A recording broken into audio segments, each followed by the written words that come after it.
Hi friends, good evening. అందరు ఎలా ఉన్నారు? బాగున్నారా? సో నేను ఈరోజు మార్కెట్ నుంచి ఏమేమి తీసుకొచ్చినా చూపిస్తాను.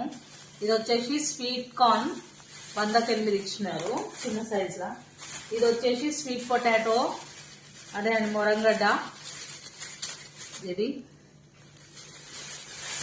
వచ్చేసి పచ్చి పల్లీలు ఉడకబెట్టుకొని ఉప్పేసుకొని తింటే సూపర్ ఉంటాయి, టైంపాస్.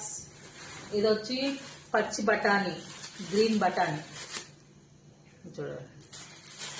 అండ్ దీంట్లో చింతకాయ, ఎర్ర మిరపకాయలు ఉన్నాయి, పండు మిరపకాయ. మా పిల్లలకి పచ్చడి అంటే చాలా ఇష్టం అని ఇది చేద్దామని ఇస్తున్నా.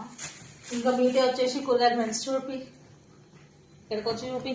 ఇదిగోండి, ఇవన్నీ కూరగాయలు. ఇవన్నీ సదిరి పెట్టుకొని ఫ్రిడ్జ్లో పెట్టుకుంటాలకు చాలా టైం పడుతుంది ఫ్రెండ్స్. ఇవన్నీ సదిరి ఫ్రిడ్జ్లో పెట్టుకోవాలి ఇప్పుడు నేను.